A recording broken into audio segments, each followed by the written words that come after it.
Yangiyer shahrida aholi bandligini ta'minlash, tadbirkorlikni rivojlantirish hamda ichki bozorni tabiiy mahsulotlar bilan boyitish maqsadida keng ko'lamli loyihalar amalga oshirilmoqda. Ana shunday tashabbuslar samarasi o'laroq xonadon doirasida sut mahsulotlari ishlab chiqarish sexlari faoliyati ham yo'lga qo'yilgan. Yangiyer shahrining Yuksalish mahallasida istiqomat qiluvchi tadbirkor Bahriddin Donishev o'z xonadon hovlisidan unumli foydalangan holda sut mahsulotlarini qayta ishlashga yo'naltirilgan kichik sexini tashkil etdi. Sexda kunlik 500-600 litrgacha sut qayta ishlanib, qatiq, pishloq, qaymoq va yogurt mahsulotlari ham tayyorlanadi. Korxonamiz sutni qayta ishlashga mo'ljallangan oilaviy korxona, o'zimiz xonadonimizda ochganmiz. Dastlab 2024-yildan ishni boshladik va bizlar Xitoydan, Turkiyadan va Rossiya uskunalarini sotib olganmiz. Hozirgi kunda yana Xitoyga uskunalar uchun pul chiqarib, yangi uskunalar olib kelyapmiz. 8 turdagi sut mahsulotlarini ishlab chiqaramiz. O'zimiz Sirdaryo viloyatiga hamda qo'shni Jizzax viloyatiga do'konlarga yetkazib beramiz aholisiga. Ishchilarimiz soni hozirgi kunda 5 nafarga yetdi. Hozir qo'shimcha ishlab chiqarishlar qilyapmiz. Bu tomonda sexlar qurdik.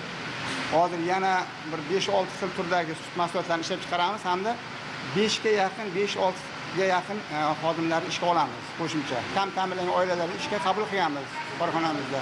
Hamma sharoit yaratib berganmiz. Xonadon doirasida yo'lga qo'yilayotgan bunday kichik sexlar aholi daromad manbai bo'lishi bilan bir qatorda ichki bozorda tabiiy va yangi mahsulotlar ko'payishiga xizmat qilmoqda. Bu esa aholini sifatli oziq-ovqat bilan ta'minlashda muhim ahamiyat kasb etmoqda. Yangi O'zbekistonda har bir xonadonni ishlab chiqarish maskaniga aylantirish g'oyasi amalda o'z samarasini bermoqda. Temur Malik mahallasida ko'plab tadbirkorlar bugungi kunda o'z faoliyatini yuritishmoqda. Ana shunday tadbirkorlardan biri Bahrom Abdurahmonov. U o'z xonadonida fasad uchun mo'ljallangan dekorativ plitkalar ishlab chiqarishni boshladi. Mazkur oilaviy kichik sexi esa xorijiy texnologiyalar asosida maxsus qoliplar va quritish moslamalari bilan o'rnatilgan. Kunlik 500-600 donagacha turli o'lcham va shakldagi fasad plitkalar tayyorlanmoqda. Biz tadbirkorlik faoliyatini 2025-yil mart oyida boshladik.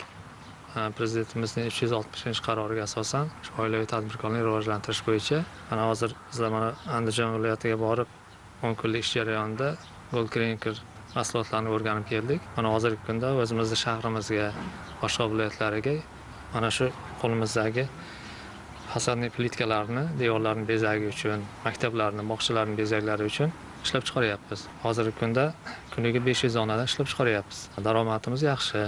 3 ta ishchi o'rni yaratganmiz.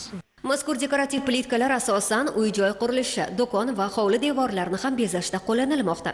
Mahsulotlar sifatli, rang-barang va har xil dizaynda tayyorlanishi sababli bozorda talab yuqori.